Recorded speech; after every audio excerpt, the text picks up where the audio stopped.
हिंदू धर्म में मृत्यु के बाद क्यों किया जाता है गरुड़ पुराण का पाठ, जानिए रहस्य। हिंदू धर्मानुसार जब किसी के घर में किसी की मौत हो जाती है तो 13 दिन तक गरुड़ पुराण का पाठ रखा जाता है।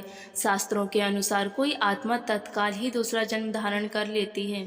किसी को 3 दिन लगते हैं, किसी को 10 से 13 दिन लगते हैं और किसी को 1.25 माह लगते हैं। लेकिन जिसकी स्मृति पक्की, मोह गहरा या अकाल मृत्यु मरा है तो उसे दूसरा जन्म लेने के लिए कम से कम 1 वर्ष लगता है। तीसरे वर्ष उसका अंतिम तर्पण किया जाता है। फिर भी कई ऐसी आत्माएं होती हैं जिन्हें मार्ग नजर नहीं आता है और वे भटकती रहती हैं। गरुड़ पुराण में बताया गया है कि आत्मा लगभग 13 दिनों तक उसी घर में निवास करती है। ऐसी स्थिति में यदि घर में गरुड़ पुराण का नियमित पाठ किया जाता है तो इसके श्रवण मात्र से ही आत्मा को शांति तथा मोक्ष की प्राप्ति संभव हो जाती है। इसके अलावा इसमें जीवन से जुड़े 7 ऐसे महत्वपूर्ण नियम बताए गए हैं कि जिनका पालन प्रत्येक व्यक्ति को बड़ी ही सहजता के साथ करना चाहिए। गरुड़ पुराण क्या है? एक बार गरुड़ ने भगवान विष्णु से प्राणियों की मृत्यु, यमलोक यात्रा, नरक योनियों तथा संगति के बारे में अनेक रहस्य युक्त प्रश्न पूछे। उन्हीं प्रश्नों का भगवान विष्णु ने सविस्तार उत्तर दिया। यह प्रश्न और उत्तर की श्रृंखला ही गरुड़ पुराण है। गरुड़ पुराण में स्वर्ग, नरक, पाप पुण्य के अलावा भी बहुत कुछ है। इसमें ज्ञान, विज्ञान, नीति, नियम, धर्म की बातें हैं। गरुड़ पुराण में एक और जहाँ मौत का रहस्य है, जो दूसरी ओर जीवन का रहस्य छिपा हुआ है। गरुड़ पुराण से हमें कई तरह की शिक्षाएं मिलती हैं। गरुड़ पुराण में मृत्यु के पहले और बाद की स्थिति के बारे में बताया गया है।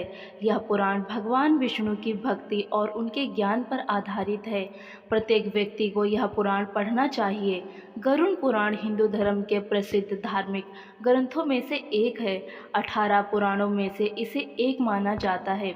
गरुड़ पुराण में हमारे जीवन को लेकर कई गूढ़ बातें बताई गई हैं, जिसके बारे में व्यक्ति को जरूर पढ़ना चाहिए। क्यों सुनाते हैं इसे मृत्यु के बाद? गरुड़ पुराण में मृत्यु के पहले और बाद की स्थिति के बारे में बताया गया है, इसीलिए यह पुराण मृतकों को सुनाया जाता है। नंबर 2, 13 दिनों तक मृतक अपनों के बीच ही रहता है। इस दौरान गरुड़ पुराण का पाठ रखने से वह स्वर्ग, नरक, गति, संगति, अधोगति, दुर्गति आदि तरह की गलतियों के बारे में जान लेता है। नंबर 3, आगे की यात्रा में उसे किन किन बातों का सामना करना पड़ेगा, कौन से लोक में उसका गमन हो सकता है, यह सभी वह गरुड़ पुराण सुनकर जान लेता है। नंबर 4, जब मृत्यु के उपरांत घर में गरुड़ पुराण का पाठ होता है तो इस बहाने मृतक के परिजन यह जान लेते हैं कि बुराई क्या है और संगति किस तरह के कर्मों से मिलती है, ताकि मृतक और उसके परिजन दोनों ही यह भली भांति जान लें कि उच्च लोक की यात्रा करने के लिए कौन से कर्म करना चाहिए। नंबर 5, गरुड़ पुराण हमें सत्कर्मों के लिए प्रेरित करता है।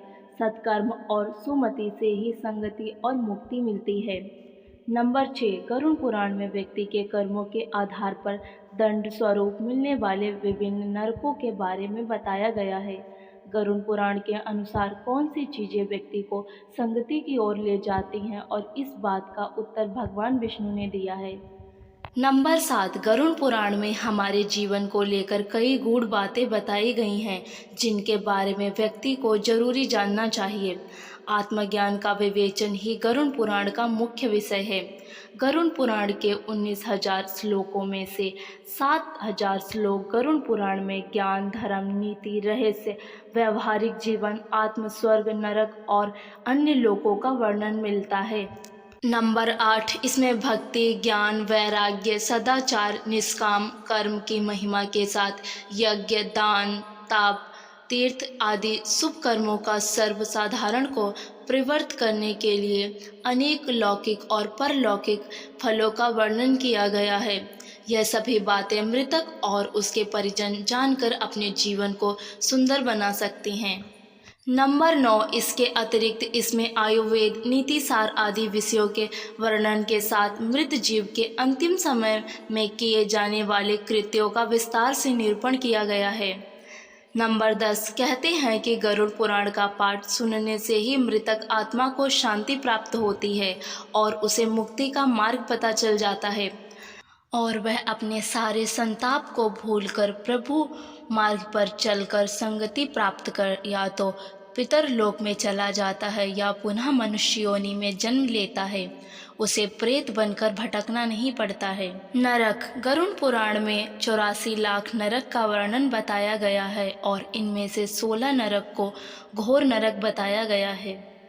गीता में भगवान श्री कृष्ण ने कहा है, श्री कृष्ण कहते हैं कि हे अर्जुन, ये आत्मा अजर अमर होती है। इसे ना तो आग से जला सकते हैं और ना ही पानी से भिगो सकते हैं और ना ही हवा इसे सुखा सकती है और ना ही कोई अस्त्र शस्त्र इसे काट सकता है। आत्मा का विनाश कोई नहीं कर सकता। यह शरीर विनाशी है और आत्मा अविनाशी। जन्म या मृत्यु सिर्फ शरीर का होता है, आत्मा का नहीं। आत्मा को दुनिया के किसी भी अस्त्र शस्त्र से ना तो काटा जा सकता है और ना ही इसे अग्नि में जलाकर नष्ट किया जा सकता है। यहाँ भगवान श्री कृष्ण के कहने का तात्पर्य यह है कि मानव जिसे जन्म या मृत्यु समझता है, वास्तव में ऐसा कुछ भी नहीं होता। जन्म या मृत्यु सिर्फ इस नाश्वर शरीर का होता है। आत्मा तो जन्म मृत्यु से परे है। आत्मा अजर अमर और अश्वत होती है।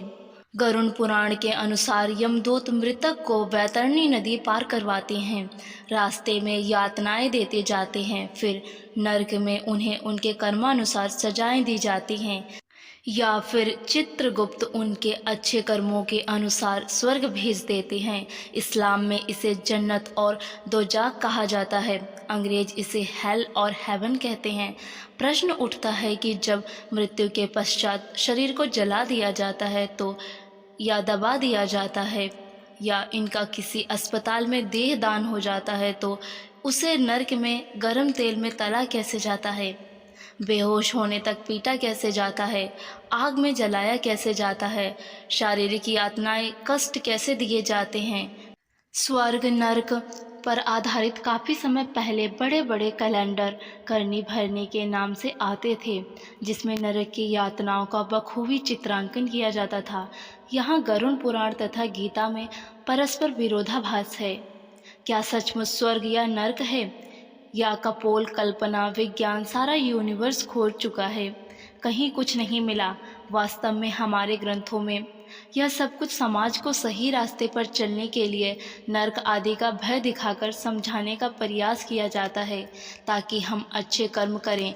अधिकांश विद्वान का मत है कि हमें अच्छे या बुरे कर्मों का फल इसी जीवन में मिल जाता है। यदि इस जन्म में नहीं मिलता है तो अगले जन्म में अवश्य मिलता है। इस बात का साक्ष्य है कि पुनर्जन्म ऐसे कितने ही जीवंत उदाहरण हैं जिनमें जन्म के कुछ दिनों बाद बच्चे पिछले जन्म के माँ बाप के पास जाने का जिद करने लगे या अपने पिछले जन्म का हाल बताने लगे जो बिल्कुल सही निकलते थे। पुनर्जन्म की वास्तविक घटनाओं का विवरण केवल भारत में ही नहीं अपितु पूरे विश्व में मिलता है। गीता की इस अवधारणा पर विश्वास और दृढ़ हो जाता है कि शरीर नश्वर है। मरणोपरांत आत्मा अपने कर्मानुसार एक शरीर से दूसरे शरीर में प्रवेश कर जाती है। यहाँ 84 लाख योनियों की परिकल्पना भी सार्थक लगती है कि पशु पक्षी या अन्य जीव जंतुओं में भी आत्मा होती है। क्या कहता है ज्योतिष शास्त्र? ज्योतिष शास्त्र में पिछले जन्म तथा अगले जन्म के विषय में बिल्कुल स्पष्ट है। कुंडली का पंचम भाव पिछले जन्म के कर्मों की व्याख्या करता है तो 12वां भाव अगले जन्म की बात करता है। अगर वीडियो आप लोगों को पसंद आई है तो इसे लाइक करना ना भूलें और चैनल को भी सब्सक्राइब कर लें। Thank you.